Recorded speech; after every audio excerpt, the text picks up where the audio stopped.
ఏమి ఏమి ఆ కోలాహలం, చిన్నపిల్లల దగ్గర నుంచి పెద్దల దాకా చప్పట్లేమి, ఏమి ఈ కోలాహలం అంటే 4వ రౌండ్కి వచ్చాం కాబట్టి వాళ్ళు మళ్ళీ వచ్చారు బ్రేక్ నుంచి, మీరేం కంగారు పడకండి అంతే. సో 4th రౌండ్లో న్యాయ నిర్ణేతల ఛాయిస్ ఉంటుంది, పాడాలి, మిగతా కండిషన్స్ అన్నీ సేమ్.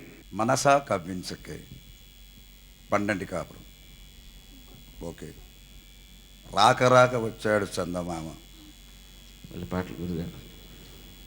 పూజలు చేయ పూలు తెచ్చాను, పూజలు చేయా పూలు తెచ్చాను, పూజలు చేయా పూలు తెచ్చాను, నీ గుడి ముందే నిలిచాను, తీయరా తలుపులను రామా ఇయ్యరా దర్శనము రామా, పూజలు చేయా పూలు తెచ్చాను, నీ గుడి ముందే నిలిచాను, తీయరా తలుపులను రామా ఇయ్యరా దర్శనము రామా, పూజలు చేయా పూలు తెచ్చాను.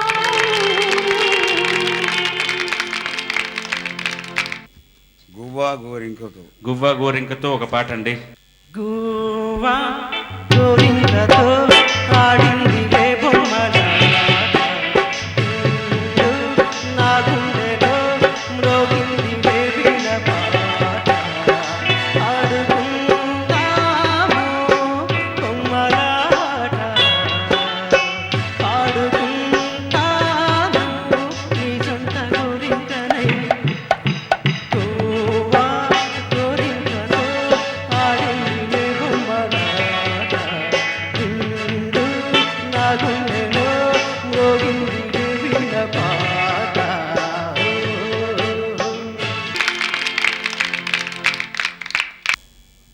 పట్నంలో శాలిగుండ, అయ్యా అయ్యా, నేను ఉత్సాహపడిపోతున్నానమ్మా, మీకు ఆ పాట వచ్చారో అది నాకు తెలియదు.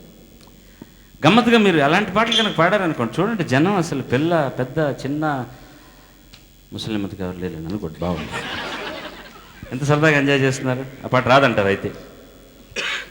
వినిపించని రాగాలి, వినిపించని రాగాలే కనిపించని అందాలే, మదిని తలచి కలలో ఎవరు పిలిచి, వినిపించని రాగాలే కనిపించని అందాలే, అలలై మదిని తలచి కలలో ఎవరు పిలిచి, వినిపించని రాగాలే, తొలి చూపులు నాలోనే వెలిగించే దీపాలే, తొలి చూపులు నాలోనే వెలిగించే దీపాలే, చిగురించిన కోరికలే చిలికించెను తాపాలై, వలసే మనసే మనసే, వినిపించని రాగాలే కనిపించని అందాలే, అలలై మదిని తలచి కలలో ఎవరు పిలిచి, వినిపించని రాగాలే.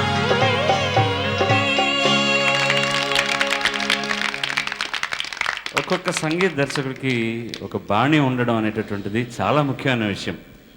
ఉండేది బాణి, ఎందుకంటే ఈచ్ హ్యాస్ ఎ స్టైల్. ఒక మ్యూజిక్ని వినగానే ఇది ఫలానా సంగీత దర్శకుడి పాట అని చెప్పగలిగే వాళ్ళం. ప్రస్తుతం కొంచెం కష్టం, పాట విని ఏదైనా అనౌన్స్మెంట్ వస్తే లేదా క్యాసెట్లో చూస్తే తప్ప ఎవరో ఒకరిద్దరు ముగ్గురు మ్యూజిక్ డైరెక్టర్స్ తప్పించి మిగతా వాళ్ళది మనం అడిగి తెలిస్తే కానీ ఎవరి స్టైల్ అని తెలియదు. ఎందుకంటే అందరి స్టైళ్ళు కలగాపులగంగా ఉంటున్నాయి కాబట్టి. బట్ ఆ రోజుల్లో మోహన్ రాగాన్ని రాజేశ్వరరావు గారు చేసే పద్ధతి ఒకటైతే, టీవీ రాజు గారు చేసే పద్ధతి ఒకటైతే, అన్నిట్లో ఉన్నవి ఆ స్వరాలే అయినా కూడా each has this their stand. వినిపించని రాగాలే సురసేన భయ్య, వినిపించని రాగాలే కనిపించని అందాలే. This is his stand.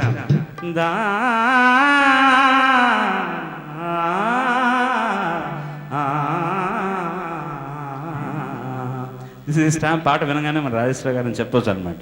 అలాగే టీవీ రాజు గారు, హే కృష్ణ ముకుంద మురారి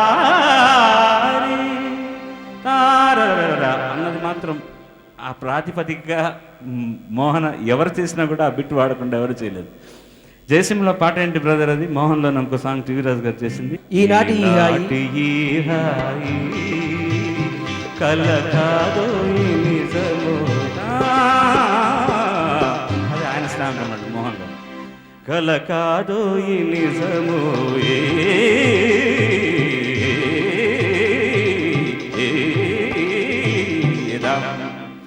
సో అప్పుడప్పుడు మధ్య మధ్యలో ఇలాంటి ఒక్కసారి నెంబర్ వేసుకోవడానికి మీతో పాటు నాకు అవకాశం దొరుకుతుంది. Anyway, thanks for giving me that opportunity ma'am.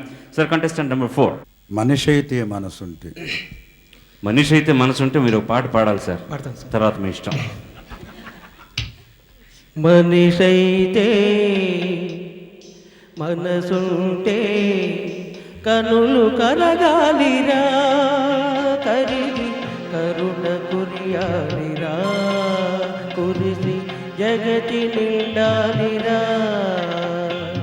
మనిషైతే మనసుంటే మనసుంటే మనిషైతే కనులు కరగాలిరా, కరిగి కరుణ కురియాలిరా, కురిసి జగతి నిండాలిరా. ఆగి ఆగి సాగిపోరా, సాగిపోతూ చూడరా, ఆగి ఆగి సాగిపోరా, సాగిపోతూ చూడరా. వేగిపోయే వెల్లని బ్రతుకులో వేడుకుంటూ ఎన్నెల్లి చేతులు వేచియున్నాయిరా. మనిషైతే మనసుంటే మనిషైతే మనసుంటే వైకుంఠమే ఒలుగురా, నీకోసమే కలుగురా, నీకోసమే కలుగురా, నీకోసమే కలుగురా. కనులు కరిగి కరుణ ప్రవహించే పరిస్థితి ఈ రోజులు ప్రపంచంలో ఉందంటారా? చాలా కష్టం. అవతల చెడు జరుగుతుంటే మనకెందుకులేని వెళ్ళిపోతాం, అవతల వాడు ఇబ్బంది పడుతుంటే మనకెందుకులేని వెళ్ళిపోతాం. నాకు ఆరోగ్యం, నాకు ఆయుష్యం, అంతే తప్ప ఈ స్వార్థపరత్వంలో మనిషి అయితే మనసుంటే కనులు కరగాలి, కరుణ కురియాలి, ప్రపంచం అంతా నిండాలి అని నారాయణ రెడ్డి గారు రాసిన పాట కదండి ఇది. It's a wonderful lyric. Thanks for singing that.